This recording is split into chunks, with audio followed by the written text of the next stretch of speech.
नमस्कार विद्यार्थी मित्रांनो, सर्वांना गुड आफ्टरनून. पोलीस भरतीसाठी महाराष्ट्रातील नंबर 1 ठरलेले YouTube चॅनल टिक्कर मराठीवर मी उमेश सर तुमच्या सर्वांचे मनपूर्वक स्वागत करतो. चला आलेत का सर्वजण? चला आले आले आपले 2 कामं करायचे, लिंक शेअर करायची, लाईक करायचं. चला फास्ट मध्ये पटापट केली का लिंक शेअर? बघा, महाराष्ट्रातील पोलीस भरती करणाऱ्या प्रत्येक विद्यार्थ्यांपर्यंत आपली ही टिक्कर मराठीची लिंक पोहोचली पाहिजे. बघा, आपला 100 डेज चॅलेंज चालू आहे. बघा, सगळ्यात पहिलं टिक्कर मराठीचा रिझल्ट पहिल्याच वर्षी 260 प्लस रिझल्ट आहे. आपला 100 डेज चॅलेंज चालू आहे, ज्याच्यामध्ये तुमचे ज्यांचे कन्सेप्ट क्लिअर आहेत त्यांची रिव्हिजन होणार आहे. प्रत्येक वेळेस सांगतो, ज्याच्या कन्सेप्ट क्लिअर आहे त्याची रिव्हिजन होणार, ज्याच्या कन्सेप्ट क्लिअर नाही मग त्यासाठी आपली बॅच आहे. चला केली लिंक शेअर? लिंक शेअर केली असेल तर बघा, आपलं 100 डेज चॅलेंज चालू आहे. त्याच्यामध्ये फक्त आपल्याला एकच करायचं, दररोज लिंक शेअर करायची, लाईक करायचंय. आपल्या 100 डेज चॅलेंज मध्ये 5 लाख सबस्क्रायबर झाले पाहिजेत. 5 लाख. चला सर्वांना परत एकदा गुड आफ्टरनून. बघा, आज सुद्धा मिक्स प्रश्न घेऊन आलोय.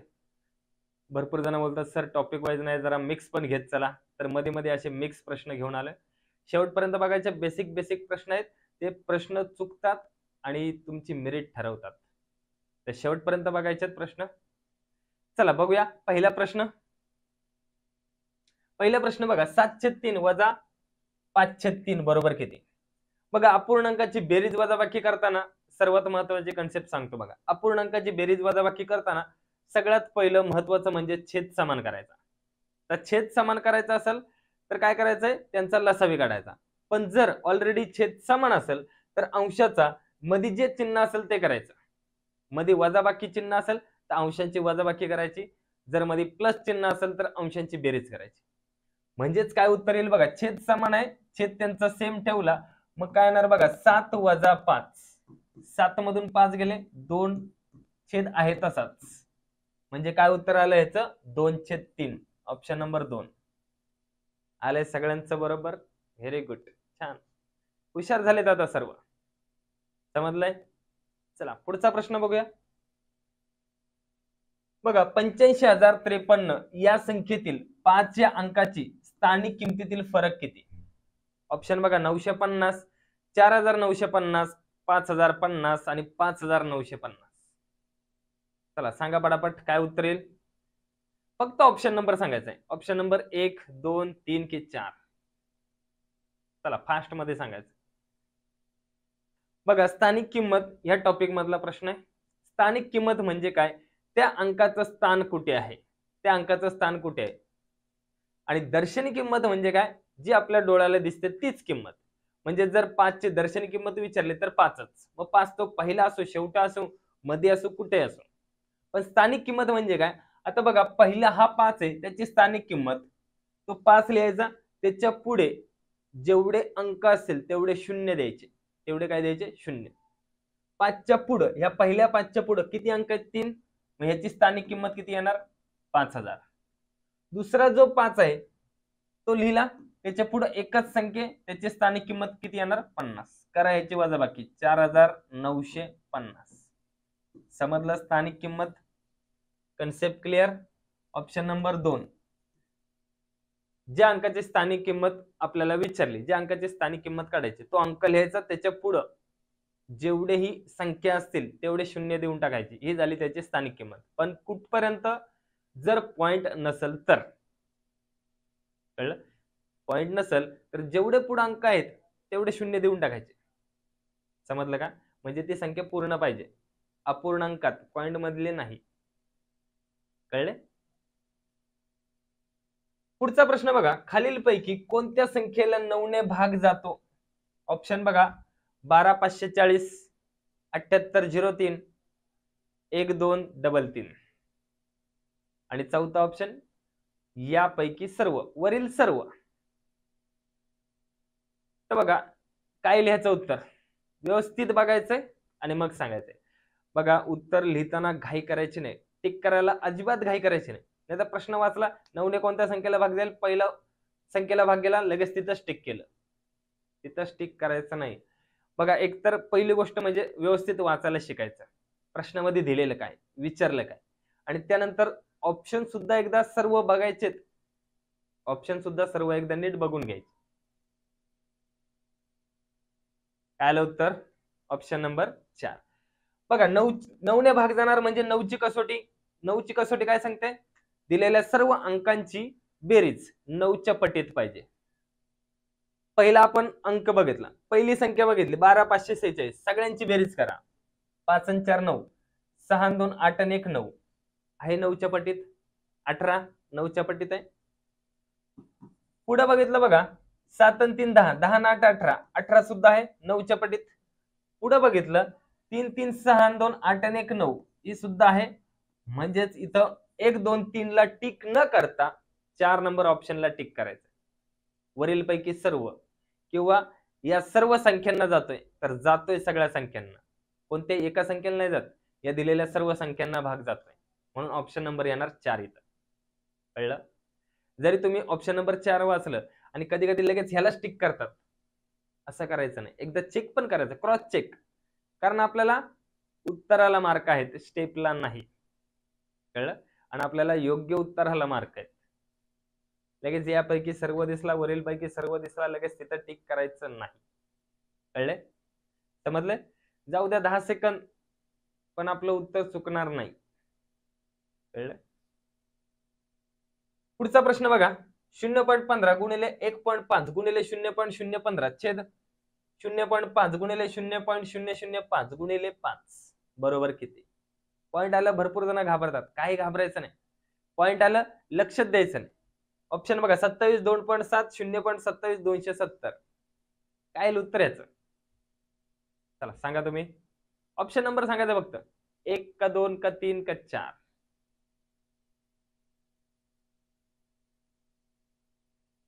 किती आले? ठीक आहे, बघा आता लक्ष द्या.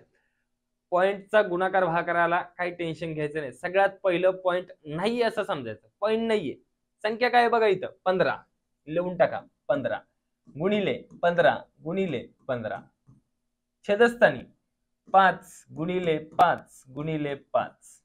आता काय करायचंय, अंशस्थानी पॉइंटच्या राईट साईडला उजव्या बाजूला किती अंक आहेत, किती घरं आहेत, तेवढे ते घरांची करायची बेरीज आणि खाली तेवढे शून्य देऊन टाकायचे. वरचे खाली शून्य द्यायचे, खालचे वरती शून्य द्यायचे. वरती किती आहेत बघा 2 3 आणि 3 6, मग 6 शून्य देऊन टाका. 1 2 3 4 5 6. खाली किती आहेत 3 आणि 1 4, 4च आहेत, वरती 4च शून्य जाणार. खालचे वर, वरचे खाली, असं करायचं. बघा 1 2 3 4 शून्य गेले, 4 शून्य गेले. आता काय करायचं, भाग द्यायचा. इथं भाग द्यायची गरज नाही, इथंच भाग देऊन टाका. 5 त्रिक 15, 5 त्रिक 15, 5 त्रिक 15. किती आलं उत्तर? 3 त्रिक 9, 9 त्रिक 27, 27 छेद 100, 27 छेद 100. आता काय करायचंय, जेवढे शून्य असेल ना तेवढे घर सोडून पॉईंट द्यायचे, तेवढे अंक सोडून पॉईंट द्यायचे. खाली 2 शून्य आहेत, 2 अंक सोडून पॉईंट. काय संख्या आहे 27, हेच 2 अंक सोडले, लगेच पॉईंट देऊन टाका. म्हणजे काय उत्तर येणार 0.27. Option number 3. समजलं काय केले?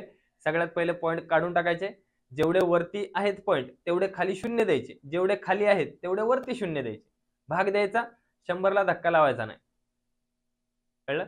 जर पूर्ण भाग जात असेल तरच द्यायचा, नाहीतर शून्य कट होत असेल तरच कट करायचं, नाहीतर काय करायचंय आहे तेच ठेवायचं. खाली एकावरती जेवढे शून्य असेल तेवढे अंक सोडून पॉइंट द्यायचा, उत्तर लगेच येते. कळलं?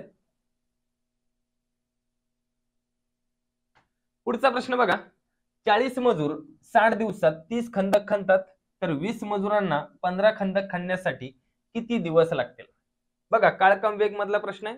ऑप्शन बघा 30 50 60 90. किती उत्तर येईल?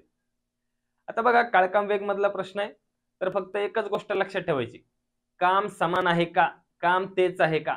काम तेच असेल तर काय टेन्शन नाही, मजूर गुणिले वेळ गुणिले दिवस काय असेल ते घ्यायचे, आणि छेदस्थानी जे नंतरचे मजूर आहेत, नंतरची वेळ आहे, नंतरचे दिवस असेल ते घ्यायचे, काम समान असेल तेव्हा.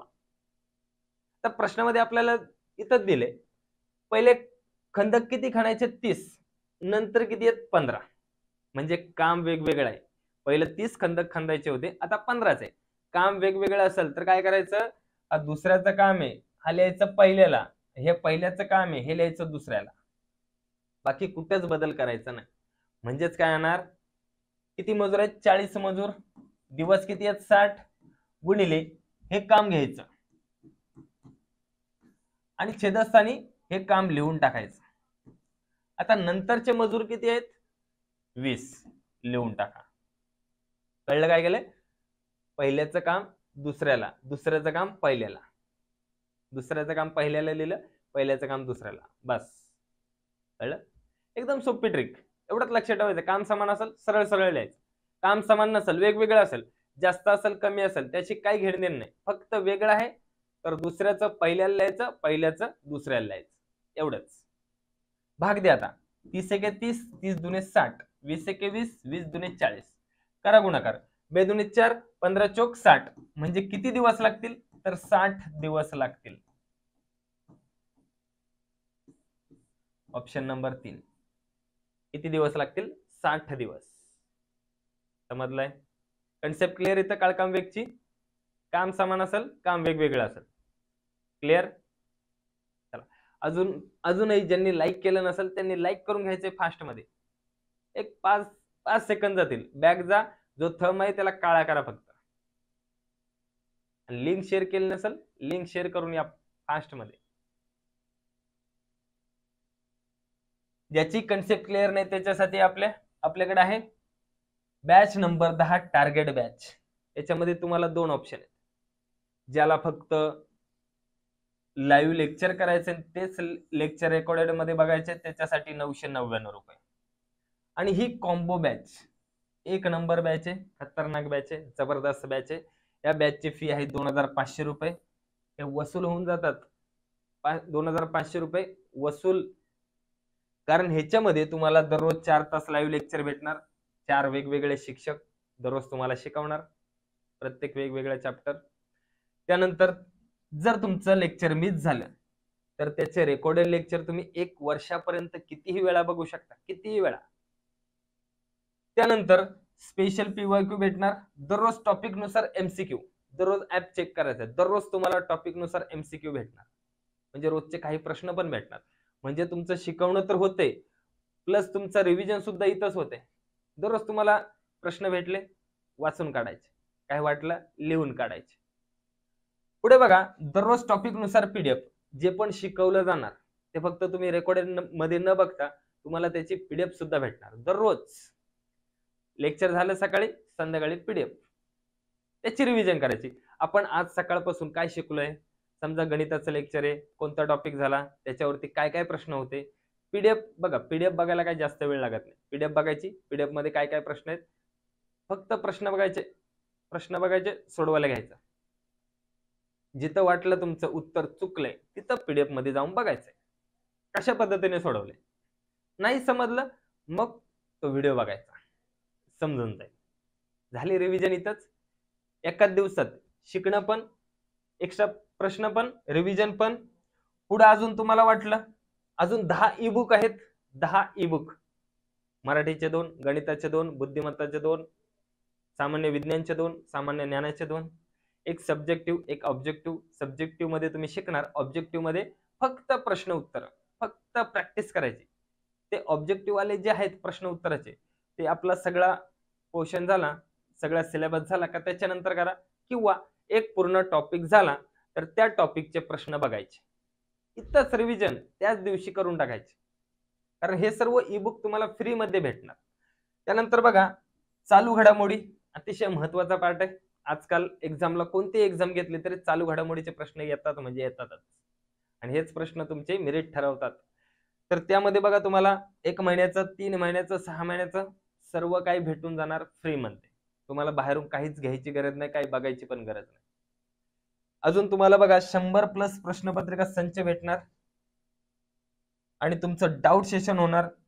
जर समजा इथं तुमचं लाईव्ह लेक्चर पण नाही झालं आणि इथं तुम्ही परत तो व्हिडिओ बघितला, समजलं नाही, काही प्रश्न असेल तर तुम्ही डाऊट सेशनला येऊन समोरासमोर फेस टू फेस विचारू शकता. तिथं तुम्हाला लिहायची गरज नाही, प्रश्न डायरेक्ट समोर विचारायचे समोर. तिथं सुद्धा तुमचं डाऊट क्लिअर होऊन जाणार. आणि प्लस अजून कोर्स संपल्यानंतर तुम्हाला 10 लाईव्ह मॉक टेस्ट भेटणार. सगळा सिलेबस संपला आपला, सगळे एक्झाम झाले तर तुम्हाला 10 मॉक टेस्ट भेटणार. त्याच्यामध्ये तुम्हाला समजेल आपल्याला किती, म्हणजे आपल्याला किती मार्क पडतात, आपण अजून किती पाण्यात आहेत हे पण शेवटी समजून जाणार. तर ज्यांनाही पाहिजे असेल, आपल्या स्वप्न पूर्ण करायचं असेल, 2500 रुपयाची बॅच घ्या, नक्कीच फायदा होणार. आता 10 ई बुक मध्ये मी तुम्हाला सांगितल्याप्रमाणे बघा, मराठीचे 2 बुक, गणिताचे, बुद्धिमत्ता, सामान्य विज्ञान, सामान्य ज्ञान, सर्वांचे 2 बुक भेटतील. जसं असं एक एक टॉपिक क्लिअर होतो, हे फक्त प्रश्न उत्तरांचे पुस्तक आहेत. याच्यामधून तुमची रिव्हिजन होऊन जाईल, प्रॅक्टिस होऊन जाईल. चालू घडामोडीमध्ये मी तुम्हाला सांगितलंय बघा, 1 महिन्याचं भेटणार, 3 महिन्याचं, 6 महिन्याचं, हे सर्व काही फ्री मध्ये भेटणार. ह्याची किंमत जर बघायला गेलो तर ह्या 10 ई बुकचीच किंमत 999 रुपये इथंच आहे. आणि ह्या चालू घडामोडीची किंमत तिचे पण बघा, हे 100, 200, 50 रुपयाला असून जाईल. म्हणजे इथंच तुमचे 1,500 इथंच कव्हर झाले. आणि तुमचे लेक्चर आणि प्लस तुम्हाला पीडीएफ भेटणार, सर्व काही भेटणार. हे 2,500 कधीच वसूल होऊन जातील. आणि महत्वाचं म्हणजे तुमचं स्वप्न पूर्ण होणार. फक्त एकच सातत्य, कंटिन्युटी पाहिजे. न थांबता, न थकता दररोज फक्त चालायचं, एक एक एक एक पाऊल पुढे चालत राहायचे, जोपर्यंत आपली टार्गेट आपलं भेटत नाही तोपर्यंत. कळले? चला पुढचा प्रश्न बघा, अ व ब यांच्या पगाराचे गुणोत्तर 5:4 आहे. ब व क यांच्या पगाराचे गुणोत्तर 2:3 आहे. क चा पगार 4,800 रुपये असेल तर अ चा पगार किती? ऑप्शन बघा, 4,000, 3,200, 6,400, 7,200. किती येईल उत्तर? फक्त ऑप्शन नंबर सांगायचा आहे. दिसतोय प्रश्न? आता भरपूर जण बोलतात सर प्रश्न दिल्यानंतर जरा साईड द्या, आम्हाला प्रश्न वाचू द्या. चला किती आलं उत्तर? बघा, अशा प्रकारचा प्रश्न आला, गुणोत्तर प्रमाण टॉपिक मधला हा प्रश्न आहे. काय करायचंय, गुणोत्तर दिला असेल, किती जण आहेत, अ ब क, 3 जण लिहून टाकायचे. ज्याचं गुणोत्तर आहे त्याच्या खाली लिहून टाकायचं. बघा, अ आणि ब चं गुणोत्तर आहे किती आहे, 5:4, लिहून टाका 5:4. ब आणि क चं गुणोत्तर आहे किती आहे, 2:4. ब आणि क, मग ब च्या खालीच त्याचं गुणोत्तर लिहायचं 2:3. क चं गुणोत्तर लिहिलं. जिथंही रिकामी जागी असेल तिथं तीच संख्या रिपीट लिहायची. इकडे रिकामी जागा आहे, हीच संख्या रिपीट. इकडे रिकामी आहे, ही आडव्या बाजूतलीच संख्या रिपीट. वरचे खाली नाही घ्यायचे, त्याच्या बाजूचीच घ्यायची. आता काय करायचंय, सरळ गुणाकार. बघा, 5 दुने 10, 4 त्रिक 12. ब च विचारलंय, ब चा काहीच संबंध नाही. अ चा आपल्याला पगार दिलेला आहे म्हणून क चा पगार दिलेला आहे म्हणून क चं गुणोत्तर घ्यायचंय, अ चा पगार काढायचाय, अ चं गुणोत्तर घ्यायचंय.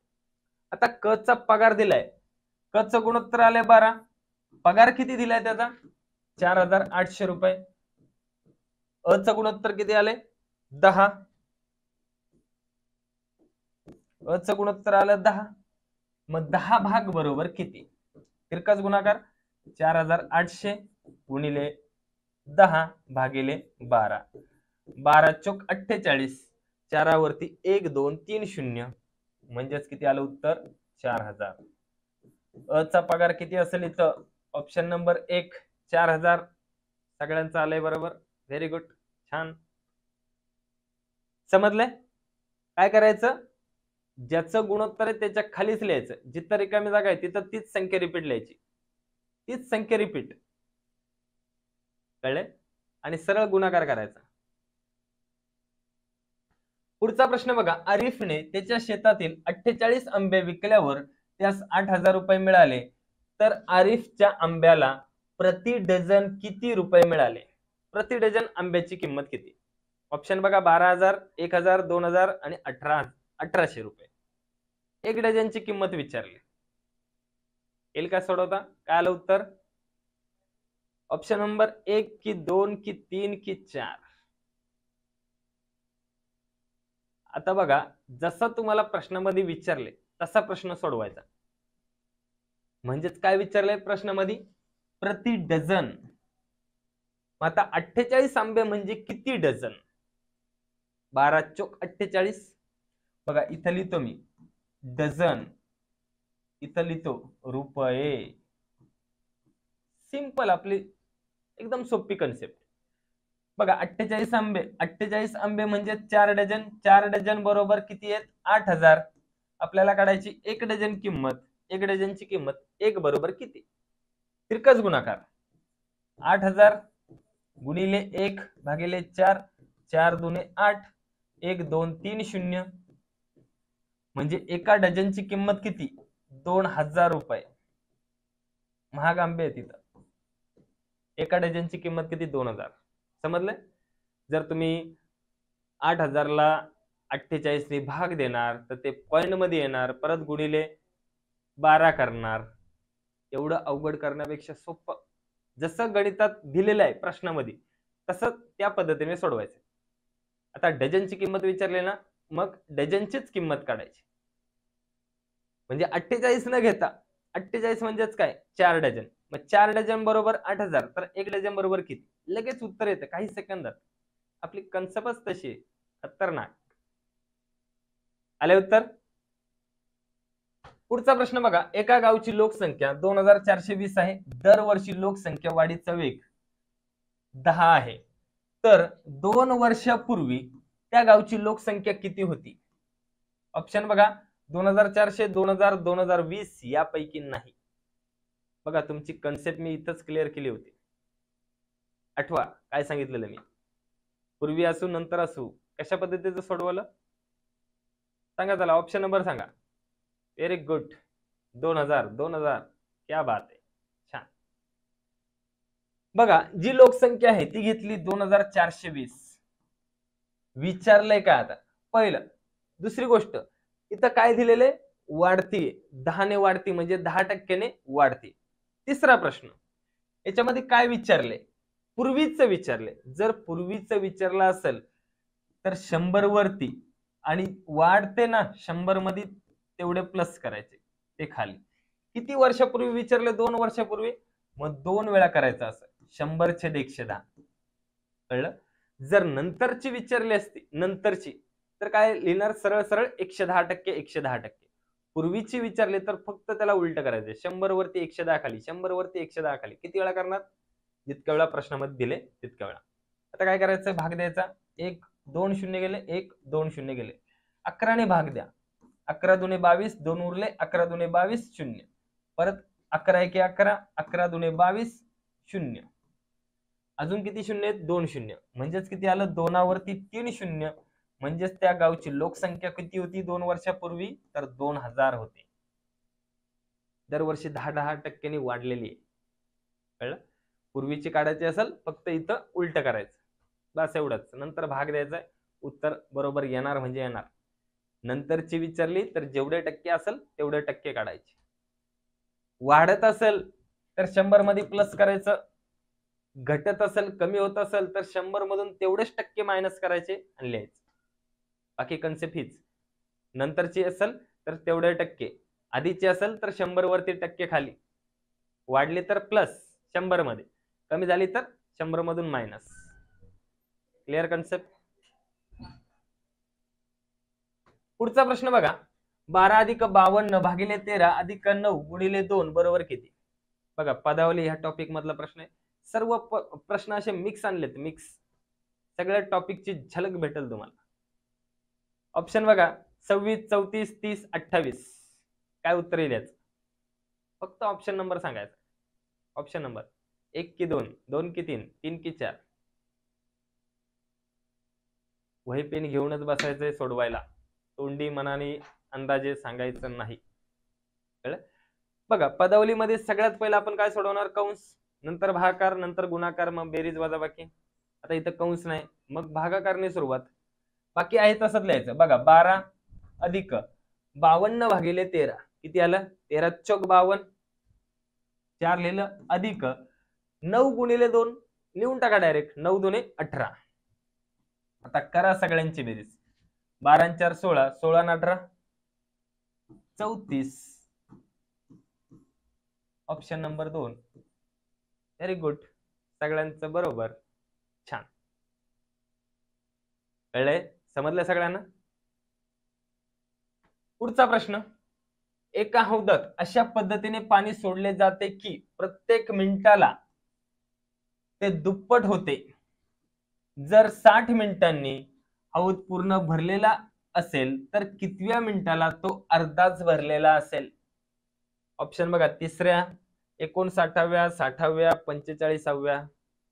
काय लिहायचं उत्तर? बघा, प्रश्न नीट वाचायचा आहे. प्रश्न नीट वाचा, त्याच्यातच उत्तर आहे. प्रश्न व्यवस्थित वाचा. एका हौदात अशा पद्धतीने पाणी सोडले जाते की प्रत्येक मिनिटाला ते दुप्पट होते. प्रत्येक मिनिटाला म्हणजे जर समजा पहिल्या मिनिटाला समजा 1 लिटर पाणी सोडलं तर दुसऱ्या मिनिटाला ते दुप्पट होणार. 1चं दुप्पट 2. दुसऱ्या मिनिटाला काय होणार? ते पाणी सोडलं की ते 2चं काय होणार? दुप्पट 4. तिसऱ्या मिनिटाला काय होणार? ते 4 आहे त्याचे दुप्पट 8. तर अशा पद्धतीने त्याने सांगितलंय की 60 मिनिटाला तो पूर्ण भरतोय. मग 60 मिनिटाच्या आधी 59व्या मिनिटाला तो अर्धा भरलेला असेल. 60व्या मिनिटाला काय होणार? दुप्पट, अर्धा भरलाय. बघा, इथं कन्सेप्ट क्लिअर करतो.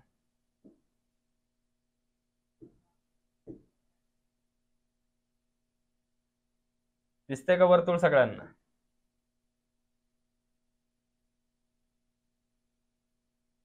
बघा, हे समजा हौद आहे. गोल समजा, चौकट, कसा पण समजून घ्या व्यवस्थित. आता त्यांनी काय सांगितलंय? त्यांनी काय सांगितलंय? 60 मिनिटाला हा पूर्ण भरलेला आहे. हा पूर्ण भरलेला कधी आहे? 60 मिनिटाला. प्रत्येक मिनिटाला काय होतं? दुप्पट. म्हणजे 59 मिनिटाला हा अर्धा भरलेला असेल. 59 मिनिटाला हा अर्धा भरलेला असेल. आता दुसऱ्या मिनिटाला 59च्या नंतरचा जो 60 मिनिट आहे त्यावेळेस काय होणार? दुप्पट भरणार. म्हणजे हा पूर्ण भरून जाईल. तर त्यांनी सांगितलं हा पूर्ण भरलेला हा किती मिनिटांनी भरलाय? 60 मिनिटांनी.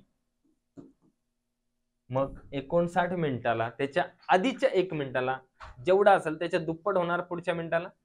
म्हणजे त्याच्या आधीच्या मिनिटाला अर्धाच भरलेला असेल. म्हणजे कधी? 59 मिनिटांनी.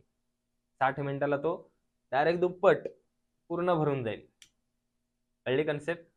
समजलंय? चला, समजलं असेल तर एकदा लाईक करायचंय फास्ट मध्ये. फक्त तो थंब आहे ना त्याला काळं करून टाकायचं. पुढचा प्रश्न बघण्याआधी बघा, आपली टिक्कर मराठी टार्गेट बॅच घेऊन आलेले बॅच क्रमांक 10. याच्यामध्ये 2 पार्ट आहेत. एक तर 999, याच्यामध्ये लाईव्ह बॅच भेटणार. दररोज 4 तास लाईव्ह लेक्चर आणि तेच लेक्चर तुम्ही रेकॉर्डेड मध्ये 1 वर्षभर कितीही वेळा बघू शकता. दुसरी आपली मस्त कॉम्बो बॅच. याच्यामध्ये ही 2500 रुपयाची. याच्यामध्ये 4 तास live lecture, recorded lecture, PYQ topic नुसार, दररोज PDF, ई बुक भेटणार 10, करंट अफेअरचे 3 बुक भेटणार, 100 प्रश्नपत्रिका संच, डाऊट सेशन आणि कोर्स संपल्यानंतरही तुम्हाला 10 मॉक टेस्ट हे सर्व फ्री मध्ये भेटणार या बॅच मध्ये. तर 10 ई बुक कोणते आहेत? त्यामध्ये बघा, मराठी व्याकरणचे 2, गणिताचे 2, बुद्धिमत्ताचे 2, सामान्य ज्ञानाचे 2, सामान्य विज्ञानाचे 2. आता 2 काय आहेत? एकामध्ये सब्जेक्टिव्ह, दुसऱ्यामध्ये ऑब्जेक्टिव्ह. याच्यामध्ये पूर्ण स्पष्टीकरणासहित आहे आणि ह्याच्यामध्ये फक्त तुम्हाला प्रश्न उत्तर सोडवण्यासाठी, रिव्हिजनासाठी हा एक बुक या पुस्तकातला एक टॉपिक झाला तर त्याच टॉपिकचे प्रश्न घ्यायचे. भरपूर प्रश्न आहेत, सोडवायचे. याला म्हणतात रिव्हिजन. आणि त्याचप्रमाणे चालू घडामोडीसाठी वेगळं काही कुठून पुस्तक घ्यायची गरज नाही. 1 महिन्याचं, 3 महिन्याचं, 6 महिन्याचं सर्व काही इथंच भेटून जाणार फ्री मध्ये. कळलं सगळ्यांना? पुढचा प्रश्न बघा, एका व्यवहारात 7200 रुपये नफा अ, ब, क यांना 2:3:4 या प्रमाणात वाटल्यास ब चा वाटा किती? ऑप्शन बघा, 2400, 2600, 1400 आणि 1200. किती येईल उत्तर?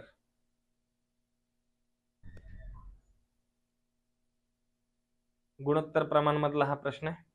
तर बघा, अ, ब आणि क. अ चं गुणोत्तर किती आहे? 2. ब चं किती आहे? 3. क चं किती आहे? 4. या सगळ्यांना 7200 रुपये झालाय नफा, सगळ्यांना मिळून. मग सगळ्यांची करा बेरीज. 2 आणि 3 5 आणि 4 9, सगळ्यांचे 9 भाग बरोबर 7200. विचारलाय कोणाचा वाटा? ब चा. ब चे भाग किती? 3. 9 भाग बरोबर 7200, तर 3 भाग बरोबर किती? तिरकस गुणाकार. काय होणार? 7200 गुणिले 3 भागिले 9. 9 8 72, 2 शून्य लिहिले. 8 त्रिक किती? 24, त्याच्यावरती 2 शून्य, म्हणजेच काय आलं उत्तर? 2400. ब ला किती रुपये भेटले असणार? 2400. व्हेरी गुड, सगळ्यांचं आले बरोबर. छान. पुढचा प्रश्न, 50 42 278 या संख्येला 25 ने भागले असता येणारी बाकी किती? ऑप्शन बघा, 1 2 3 6. काय उत्तर याचं? तर बघा, बेसिक कन्सेप्ट सांगतो. अशा प्रकारचं कोणतंही उदाहरण येऊ द्या, कोणतंही, ज्या संख्येला 25 ने भाग दिल्यानंतर बाकी किती उरेल.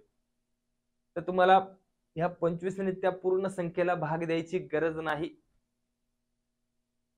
25 ने त्या पूर्ण संख्येला भाग द्यायची गरज नाही. ज्या वेळेस तुम्हाला बाकी विचारले असेल ना, बाकी, अशा वेळेस काय करायचं? शेवटचे अंक कोणते आहेत? शेवटचे 2 अंक 78, त्याला फक्त 25 ने भाग द्या. 25 त्रिक 75, 3 बाकी उरले, एवढेच बाकी उरणार. 100%. Option number 3. कोणतीही संख्या घ्या, कोणतीही, किती अंकी घ्या, किती मोठी घ्या, फक्त शेवटचे 2 अंक बघायचे. त्या शेवटच्या 2 अंकाला आपल्याला 25 ने भाग द्यायला काय अवघड जाणार नाही, जास्त वेळ लागणार नाही, कारण आपल्याला स्टेपला मार्क नाही आहेत. पूर्ण भाग दिल्यानंतर तुम्हाला काही जास्त मार्क भेटणार नाही, आपल्याला फक्त उत्तराला मार्क आहे. कसं कमीत कमी वेळेत सोडवायचं ते आपण इथं बघत असतो.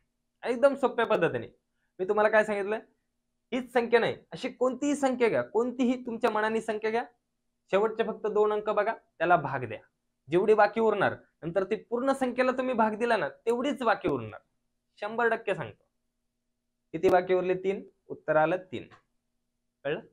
पाहिजे तर एकदा ट्राय करून बघा आणि तुमचं काय उत्तर आलं कमेंट करून मला सांगा. तुमच्या मनाने कोणतीही संख्या घ्या. चला, मी तुमच्यासाठी एक संख्या देतो. कोणती देऊ? तुम्ही म्हणाल ती संख्या देतो. चला, संख्या दिली 1 2 3 4 5. या संख्येला 25 ने भागल्यावर मला कमेंट मध्ये सांगायचंय बाकी किती उरल. बाकी किती उरेल? 1 2 3 4 5 या संख्येला 25 ने भाग दिल्यानंतर बाकी किती उरेल? कमेंट करून मला सांगायचंय. आणि ही ट्रिक बसते का नाही ते पण मला सांगायचं. कळलं?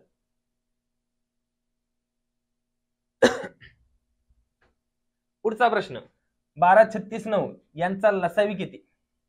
आता लसावी म्हणजे काय माहिती आहे सगळ्यांना? ओके.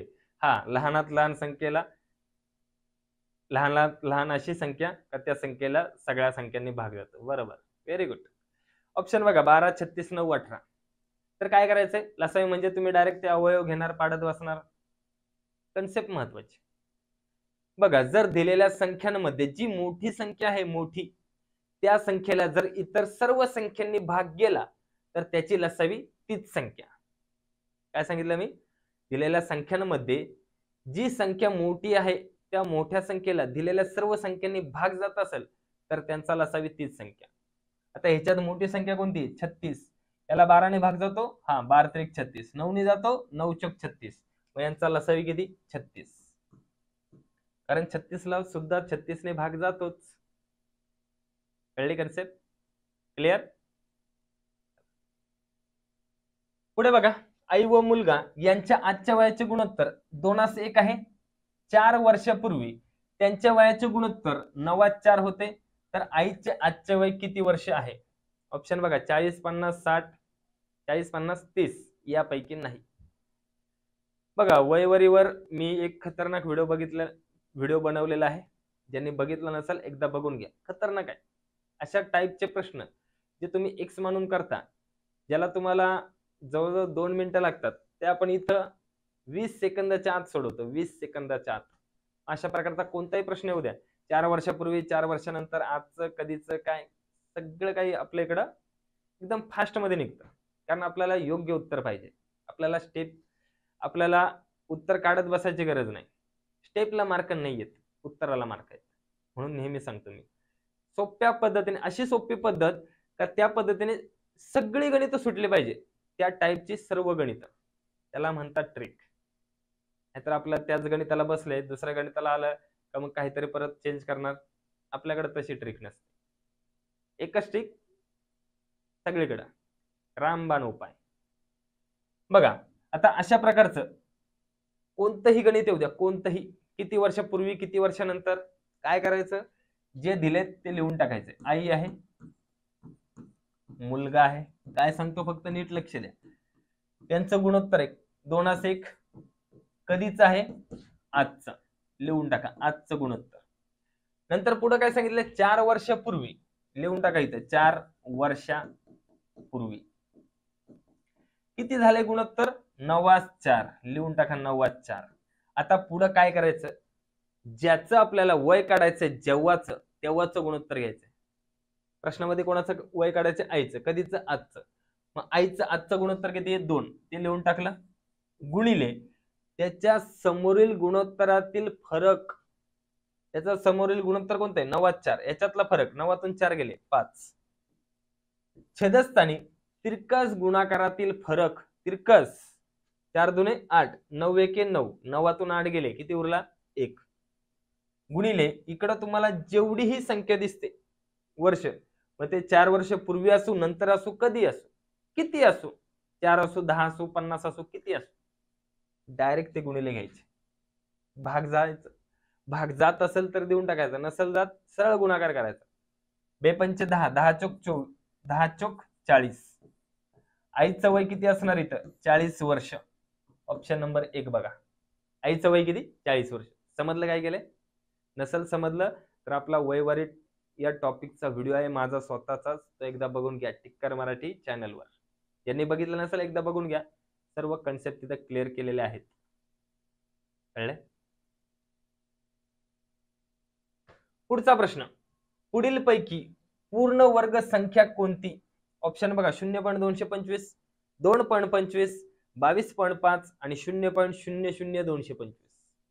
कन्सेप्ट महत्वाचे, किती आलं उत्तर. तर इथं भरपूर जण चुकतील, त्यांना माहिती नाही ना मेन कन्सेप्ट काय आहे ते. आता पूर्ण वर्ग सगळ्याच तर वर्ग संख्या दिसतात, मग काय, 1 लिहा नाही तर 2 लिहा नाही तर 3 लिहा, तसं नसतं. पूर्ण वर्ग संख्यामध्ये जर पॉइंट असेल, पॉइंट, तर तो नेहमी समप्रमाणात समसंख्येत असला पाहिजे. आता समसंख्येत म्हणजे काय, म्हणजेच 2 4 6 8 या प्रमाणात, 2 4 6 8 एवढे अंक सोडून पॉइंट पाहिजे. म्हणजे पॉइंट नंतर एकतर 2 संख्या पाहिजे, किंवा पॉइंट नंतर 4 संख्या पाहिजे, किंवा पॉइंट नंतर 6 संख्या पाहिजे, किंवा पॉइंट नंतर 8 संख्या पाहिजेत. पण पॉइंट नंतर 1 संख्या किंवा 3 संख्या किंवा 5 संख्या असला तर तो पूर्ण वर्ग नाही. आता पॉइंट नंतर किती संख्येत, 3 संख्येत, हा पूर्ण वर्ग नाही. पॉइंट नंतर किती संख्येत, 2च संख्येत, हा पूर्ण वर्ग आहे. पॉइंट नंतर एकच संख्या आहे, हा पण नाही. पॉइंट नंतर 5 संख्या आहे, हा सुद्धा नाही. झाली कन्सेप्ट क्लिअर. इथं पॉइंट नंतर सम प्रमाणात संख्या पाहिजे, सम म्हणजे एकतर 2 संख्या पाहिजे, 4 पाहिजे, 6 पाहिजे किंवा 8 पाहिजे, तरच ती संख्या पूर्ण वर्ग संख्या आहे, तरच त्या संख्येचं वर्गमूळ काढू शकतो. नाहीतर मग नाही. एक संख्या असलं ना पॉइंट नंतर, ती पूर्ण वर्ग संख्याच नाही, त्याचं वर्गमूळ निघणार नाही. कळलं. पॉइंट नंतर 3 संख्येत पूर्ण वर्ग संख्या नाही, त्याचं पूर्ण वर्गमूळ निघणार नाही. Clear concept. इथं बघा, इथं आल्यानंतर तुमच्या सर्व कन्सेप्ट क्लिअर होऊन जातात. बघा अशाच प्रकारे आपली टार्गेट बॅच नंबर 10, याच्यामध्ये लाईव्ह लेक्चर 4 तास लाईव्ह लेक्चर भेटतील. 999 रुपयाची बॅच आहे, 1 वर्षभर रेकॉर्डेड तुम्ही बघू शकता. किंवा कॉम्बो बॅच, ही तर जबरदस्त बॅच आहे, ती आहे 2500 रुपये, कधीच वसूल होऊन जातात. कळलं. ह्याच्यामध्ये एवढे सर्व फीचर आहेत. हेच फीचर जर तुम्ही केले व्यवस्थित तर वर्गदी फिक्स आहे, कोणीच अडू शकणार नाही. फक्त हे एवढं सर्व करायचंय कंटिन्यू, न थांबता, न चुकता. कळलं. आणि तुम्हाला बाहेरून कोणतंच पुस्तकही घ्यायची गरज नाही, कारण इथं आपल्याला भेटते 10 ई बुक. याचा ही सर्व पीडीएफ मध्ये भेटणार. पाहिजे तुम्हाला प्रिंट करू शकता, नाहीतर आपलं पीडीएफ काढून कुठेही कधीही बसलं तरी वाचू शकता. आणि त्याच नंतर तुमचं चालू घडामोडी सुद्धा इथंच भेटते तुम्हाला. चालू घडामोडी साठी सुद्धा तुम्हाला कोणतंच बाहेरून बुक घ्यायची गरज नाही. मंथली 1 महिन्याचं, 3 महिन्याचं, 6 महिन्याचं इथं सगळं फ्री मध्ये भेटून जाते तुम्हाला. कळलं? पुढचा प्रश्न बघा. 8, 5, 7, 2, 3 या अंकापासून तयार होणारी सर्वात मोठी संख्या कोणती? बघा, बेसिक प्रश्न आहे, पण भरपूर जण उत्तर चुकवतात फास्ट मध्ये. बघा, जर तुम्हाला सर्वात मोठी संख्या काढायची असेल तर जो सर्वात मोठा अंक आहे तो घ्यायचा. याच्यातला सर्वात मोठा अंक कोणता? 8 पहिला घेतला. त्याच्यानंतर त्याच्यापेक्षा थोडासा लहान 7 तो घेतला. त्याच्यानंतर त्याच्यापेक्षा लहान 5, त्याच्यानंतर त्याच्यापेक्षा लहान 3, त्याच्यापेक्षा लहान 2. काय झाली संख्या? 87,532. हीच सगळ्यात मोठी संख्या. ऑप्शन नंबर बघा 4. कळलं? घाईघाईमध्ये मुलं इकडं नाही तर इथं टिक करतात आणि उत्तर चुकतं. मोठ्यात मोठी संख्या काढायची. सगळ्यात पहिला मोठा अंक, नंतर त्यापेक्षा लहान, त्याच्यापेक्षा लहान, त्याच्यापेक्षा लहान, असं करत करत सर्वात शेवटी लहान अंक लिहायचा. समजलंय? पुढचा प्रश्न बघा. एका वर्गातील 40 विद्यार्थ्यांच्या वयांची सरासरी 10 वर्ष आहे. त्यात शिक्षकांचे वय मिळवल्यानंतर सरासरी 11 होते, तर शिक्षकांचे वय किती वर्ष असेल? ऑप्शन बघा. 50, 48, 60 आणि 51. किती येईल याचं उत्तर? बघा, सरासरी टॉपिक वर सुद्धा माझा व्हिडिओ आहे. ज्यांनी नसेल बघितला एकदा बघून घ्या, नक्कीच फायदा होईल. एकदम शॉर्ट ट्रिकने कसं सोडवायचं, संपूर्ण बेसिक पासून वेगवेगळ्या टाईपचे प्रश्न घेतलेले आहेत. ज्यांनी नसेल बघितलं एकदा सरासरी टॉपिक सुद्धा बघून घ्या. सगळ्या टाईपचे, सगळ्या प्रकारचे प्रश्न घेतलेत. बघा काय करायचं इथं. आता भरपूर जण काय करणार, 40 गुणिले 10 करतील. नंतर शिक्षकाला 41 विद्यार्थी झाली, सरासरी 11 झाली, 41 गुणिले 11 करतील. मग त्या दोघातला फरक काढतील. मग 2 वेळा गुणाकार करायचा, एकदा बेरीज करायची. याच्यापेक्षा सोपं काय, जेवढी पहिली मुलं होती ती मुलं घ्यायची. नंतर गुणिले काय घ्यायचं, सरासरी मध्ये काय बदल झाला. सरासरी वाढली असू, कमी झाली असू, त्याशी काही घेणं देणं नाही. फक्त मी काय बोललो, सरासरी मध्ये कितीने बदल झाला. पहिली 10 होती, 11 झाली, 1 ने बदल झाला, गुणिले 1 घ्यायचं. पुढं जर सरासरी वाढली तर इथं लिहायचं प्लस, कमी झाली तर लिहायचं मायनस. जी नंतरची सरासरी झालेली ती डायरेक्ट लिहून टाकायची. किती झाली? 11. लिहून टाका. करा गुणाकार. 40 गुणिले 1 40 प्लस 11 किती झाले? 51. त्या शिक्षकाचं वय किती? 51 वर्ष. कशी वाटली ट्रिक? मग कशी वाटली ट्रिक? खतरनाक.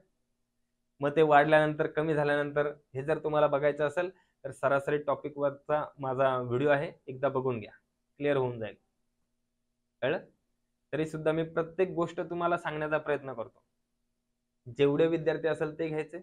जर एकच नवीन कोण आला, मग तो शिक्षक असो, बोट मधला कोण प्रवासी असो, काही असो, एक जर नवीन कोण आला, एकच सांगतो, एक जर नवीन आला तर काय करायचं, जो सरासरी मधील बदल झालाय तो घ्यायचा गुणिले.